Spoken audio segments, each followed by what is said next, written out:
Om Namo Bhagavate Vasudevaya. Om Namo Bhagavate Vasudevaya. Om Namo Bhagavate Vasudevaya. Welcome to today's reading from Sri Chaitanya Charitamrita. We're reading from the Adi Leela, chapter 7, verse 102 onwards. Mukam karoti vachalam, pangum lankarete girim, yat kripa tamam bande, Shri Gurum Deen Tarinam, Paramananda Madhavam, Shri Chaitanya Ishwaram, Hari Om Tat Sat.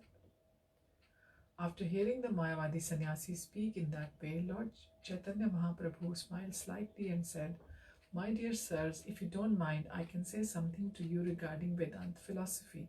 Purport: the Mayavadi sannyasis, appreciating Lord Chaitanya Mahaprabhu, inquired from him why he did not discuss Vedanta philosophy. Actually, however, the entire system of Vaishnavas' activities is based on Vedanta philosophy. Vaishnavas do not neglect Vedanta, but they do not care to understand Vedanta on the basis of Sharirak Bhashya's commentary. Therefore, to clarify the situation, Lord Sri Chaitanya Mahaprabhu, with the permission of Mayavadi sannyasis, wanted to speak regarding Vedanta philosophy. The Vaishnavas are by far the greatest philosophers in the world, and the greatest among them was Srila Jiva Goswami Prabhu, whose philosophy was again presented less than 400 years later by Srila Bhaktisiddhanta Saraswati Thakur Maharaj. Therefore, one must know very well that Vaishnava philosophers are not sentimentalists or cheap devotees like the Sahajiyas, but all the Vaishnava acharyas were vastly learned scholars who understood Vedanta philosophy fully. For unless one knows Vedanta philosophy, he cannot be an acharya. To be accepted as an acharya among Indian transcendentalists who follow the Vedic principles, one must become a vastly learned scholar in Vedanta philosophy, either by studying it or hearing it. Bhakti develops in pursuance of Vedanta philosophy. This is stated in Srimad Bhagavatam 1.2.12. The words Bhaktya Shruta Gritaya in this verse are very important, for they indicate that bhakti must be based upon the philosophy of the Upanishads and Vedanta Sutra. Srila Rupa Goswami said, Shruti Smriti Puranandi Pancharatra Vidhim Vina Ekantiki Harer Bhaktir Utpatayeva Kalpate. Devotional service performed without reference to the Vedas, Purans, Pancharatras, etc. must be considered sentimentalism, and it causes nothing but disturbance to society. There are different grades of Vaishnavas, Kanishtadhikari, Madhyamadhikari and Uttamadhikari. But to be a Madhyamadhikari preacher, one must be a learned scholar in the Vedanta Sutra and other Vedic literatures, because when Bhakti Yoga develops on the basis of Vedanta philosophy, it is factual and steady. In this connection, we may quote the translation and purport of the verse mentioned above.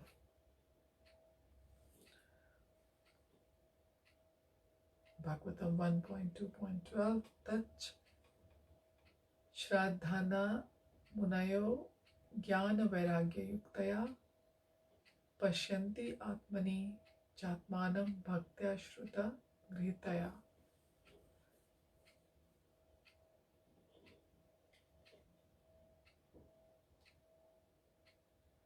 The seriously inquisitive student or sage, well equipped with the knowledge and detachment, realizes that absolute truth by rendering devotional service in terms of what he has heard from the Vedanta Shruti.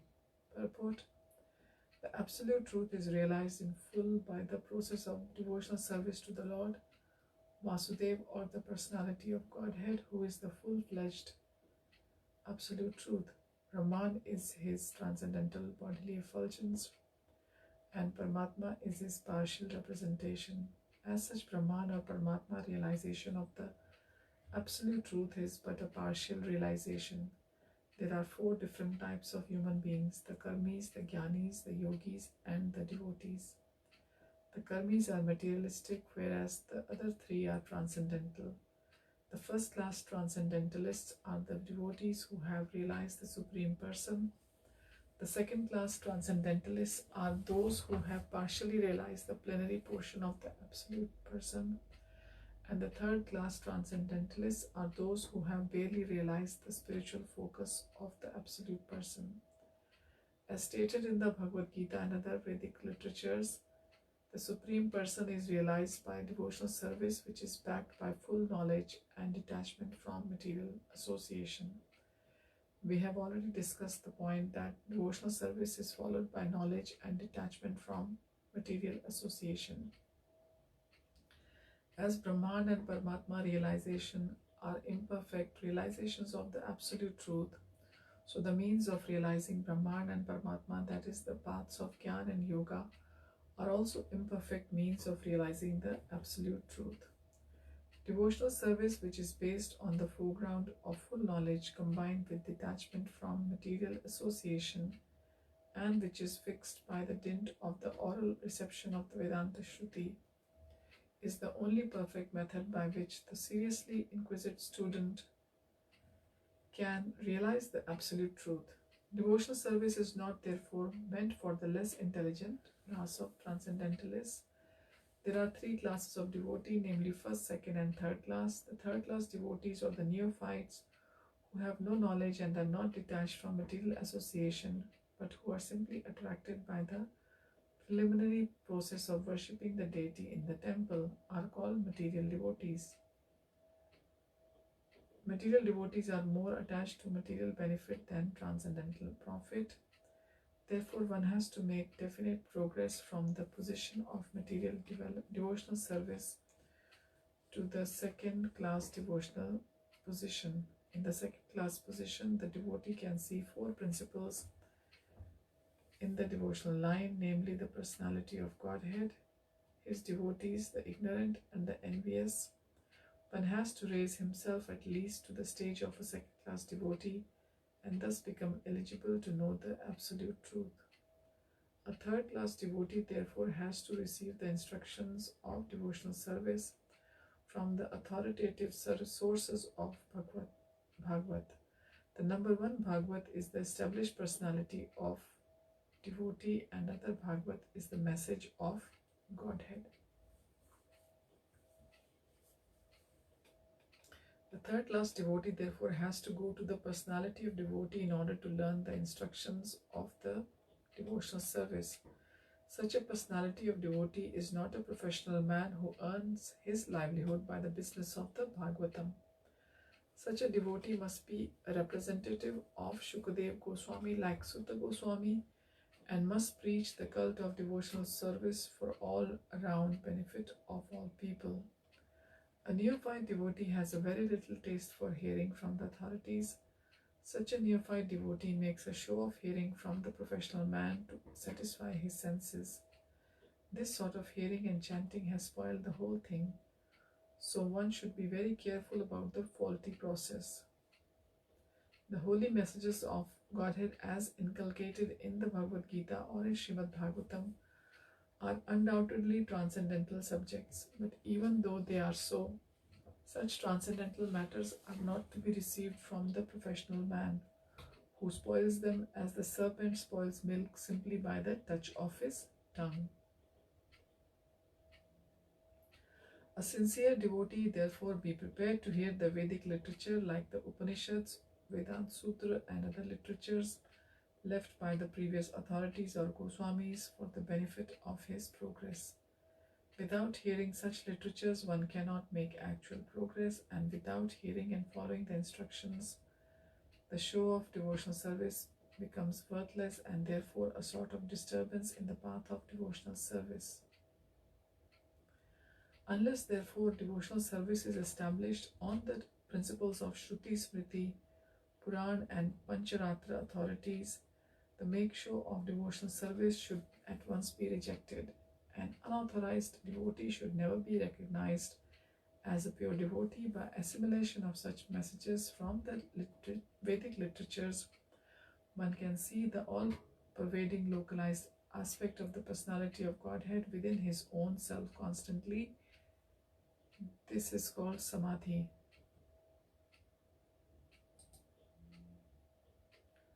Verse 103. Hearing this, the Mayavadi sannyasis became somewhat humble and addressed Chaitanya Mahaprabhu as Narayan himself, who they all agreed he was. Purport: Mayavadi sannyasis address each other as Narayan. Whenever they see other sannyasi, they offer him respect by calling Om Namo Narayana. I offer my respect unto you, Narayana. Although they know perfectly well what kind of Narayan he is, Narayan has 4 hands. But although they are puffed up with the idea of being Narayan, they cannot exhibit more than 2.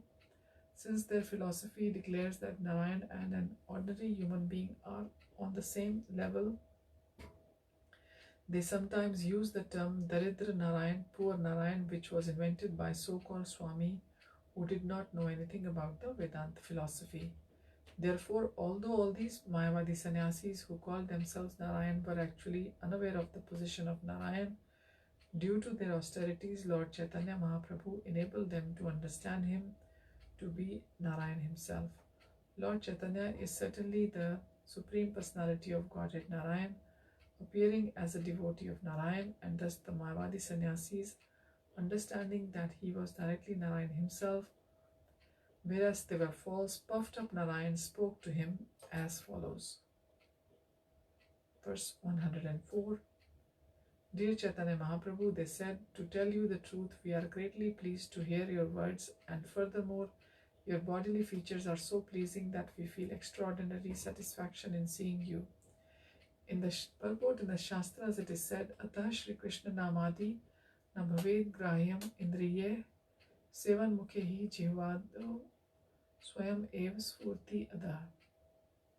With one's materially contaminated senses, one cannot understand the Supreme Personality of Godhead or his name, form, qualities or paraphernalia, but if one renders service unto him, the Lord reveals himself. Bhakti Rasamrita Sindhu 1.2.234.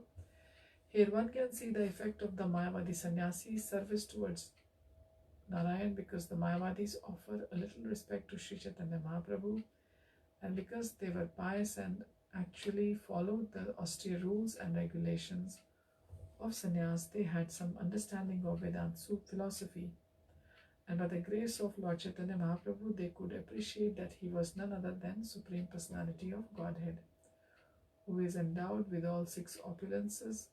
One of these opulences is his beauty. By his extraordinarily beautiful bodily features, the Mayavadi sannyasis recognized Sri Chaitanya Mahaprabhu as Narayan himself. He was not a farcical Narayan like the Daridra Narayans invented by the so-called sannyasis. Verse 105. Dear sir, by your influence our minds are greatly satisfied, and we believe that your words will never be unreasonable, therefore you may speak on the Vedanta Sutra. Purport: in this verse, the word Tumara Prabhave, your influence, is very important. Unless one is spiritually advanced, one cannot influence an audience. Bhakti Vinod Thakur has sung Shuddha Bhakta Charana Renu Bhajana Anukula. Unless one associates with the pure devotee, he cannot be influenced to understand devotional service. These Mayavadi sannyasis were fortunate enough to meet the Supreme Personality of Godhead in the form of a devotee, and certainly they were greatly influenced by the Lord. They knew that since a perfectly advanced spiritualist never says anything false, all his words are reasonable and agree with the Vedic version. A highly realized person never says anything that has no meaning. Mayavadi philosophers claim to be Supreme Personality of Godhead, and this has no meaning, but Sri Chaitanya Mahaprabhu never uttered such nonsense. The Mayavadi sannyasis were convinced about his personality, and therefore they wanted to hear the purport of Vedanta philosophy from him. Verse 106. The Lord said, Vedanta philosophy consists of words spoken by the Supreme Personality of Godhead, Narayan, in the form of Vyasadeva. Purport: the Vedanta Sutra, which consists of aphorisms revealing the method of understanding Vedic knowledge, is the concise form of all Vedic knowledge. It begins with the word Athato Brahma Jigyasa. Now is the time to inquire about the absolute truth. The human form of life is especially meant for this purpose, and therefore the Vedanta Sutra very concisely explains the human mission. This is confirmed by the words of the Vayu and Skanda Purans, which define a sutra as follows: Alpaksharam asandigham sarvat vishwato mukham astobham anavadyam cha sutram sutra vido viduh. A sutra is a compilation of aphorisms that expresses the essence of all knowledge in a minimum of words. It must be universally applicable and faultless in its linguistic presentation. Anyone familiar with such sutras must be aware of the Vedanta Sutra, which is well known among the scholars by the following additional names: Brahma Sutra, Shariraka Vyasa Sutra, Badarayana Sutra, Uttar Mimamsa, and Vedanta Darshan. There are 4 chapters, adhyayas, in the Vedanta Sutras, and there are 4 divisions, pads, in each chapter. Therefore, the Vedanta Sutra may be referred to as Shodashpada Pad, or 16 divisions of aphorisms. The theme of each and every division is fully described in terms of 5 different subject matters: Adhikaranas, which are technically called Pratigya, Hetu, Udaharana, Upanya, and Nigamana. Every theme must necessarily be explained with reference to Pratigya or a solemn declaration of the purpose of the treatise. The solemn declaration given in the beginning of the Vedanta Sutra is Athato Brahma Jigyasa, which indicates that this book was written with the solemn declaration to inquire about the absolute truth. Similarly, reasons must be expressed, Hetu. Examples must be given in terms of various facts, Udaharan, and theme must gradually be brought nearer for understanding, and finally it must be supported by authoritative quotations from the Vedic Shastra, Nigmana. According to the great dictionary compiler Hemachandra, also known as Koshakar, Vedanta refers to the purport of the Upanishads and the Brahman portion of the Vedas. Professor Apte in his dictionary describes the Brahmana portion of the Vedas as the Brahmana portion of the Vedas as that portion which states the rules of employment of hymns at various sacrifices, and gives detailed explanations of their origin, sometimes with lengthy illustrations in the form of legends and stories. It is distinct from the mantra portion of the Vedas. Hemachandra says that the supplement of the Vedas is called the Vedanta Sutra. Veda means knowledge and Anta means end. In other words, proper understanding of the ultimate purport of the Vedas is called Vedanta knowledge. Such knowledge, as given in the aphorisms of the Vedanta Sutra, must be supported by the Upanishads. According to the learned scholars, there are 3 different sources of knowledge which are called Prasthantraya. According to these scholars, Vedanta is one of such sources, for it represents Vedic knowledge on the basis of logic and sound arguments. In the Bhagavad-Gita 13.5, the Lord says, Brahma Sutra Padesht Jaiva Hetum Vir Vinishchatai. Understanding of the ultimate goal of life is ascertained in the Brahma Sutra by legitimate logic and argument concerning cause and effect. Therefore, the Vedanta Sutra is known by Nyaya Prasthana. The Upanishads are known as Shruti Prasthan, and Gita, Mahabharata, and Purans are known as Smriti Prasthan. All scientific knowledge of transcendence must be supported by Shruti, Smriti, and a sound logical basis. It is said that both the Vedic knowledge and the supplement of the Vedas, called the Satvata Pancharatra, emanated from the breathing of Narayan, the Supreme Personality of Godhead. The Vedanta Sutra aphorisms were compiled by Srila Vyasadeva, a powerful incarnation of Sri Narayan. Although it is sometimes said that they were compiled by a great sage, Apantaratma, the Pancharatras and Vedanta Sutra, however, expressed the same opinions. Shri Chaitanya Mahaprabhu therefore confirms that there is no difference in opinion between the two, and he declares that because the Vedanta Sutra was compiled by Srila Vyasadeva, it may be understood to have emanated from the breathing of Sri Narayan. Srila Bhakti Siddhanta Saraswati Thakur comments that Vyasadeva was compiling the Vedanta Sutra. 7 of his great saintly contemporaries were also engaged in similar work. These saints were Atre Rishi, Ashmarthya, Odolami, Krishna Jini, Ksha, Kritsna, Jaimini, and Badri. In addition, it is stated that Parashari and Karmandi Bhikshu also discussed the Vedanta Sutra aphorisms before Vyasadeva. As mentioned above, the Vedanta Sutra consists of 4 chapters. The first 2 chapters discuss the relationships of living entity with the Supreme Personality of Godhead. This is called Sambandha Gyan, or knowledge of relationship. The 3rd chapter describes how one can act in relationship with the Supreme Personality of Godhead. This is called Abhidheya Gyan. The relationship of the living entity with the Supreme Lord is described by Sri Chaitanya Mahaprabhu Jivira Swarupaya Krishnera Nityadasa. The living entity is an eternal servant of Krishna, the Supreme God, which is in Chaitanya Charitamrita Madhyalila 20.108. Therefore, to act in that relationship, one must perform the sadhana bhakti, or the prescribed duties of service to the Supreme Personality of Godhead. This is called Abhidheya Gyan. The 4th chapter describes the result of such devotional service, which is called the Prayojan Gyan.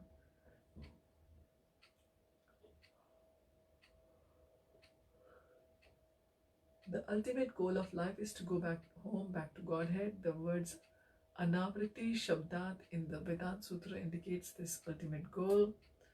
Sri Vyasadeva, a powerful incarnation of Narayan, compiled by Vedanta Sutra, and in order to protect it from the unauthorized commentaries, he personally composed Srimad Bhagavatam on the instruction of his spiritual master Narad Muni.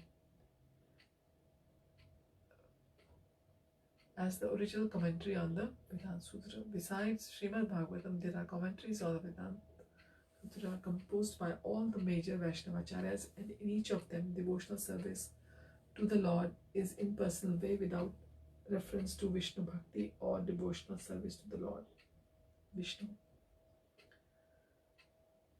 Generally, people very much appreciate this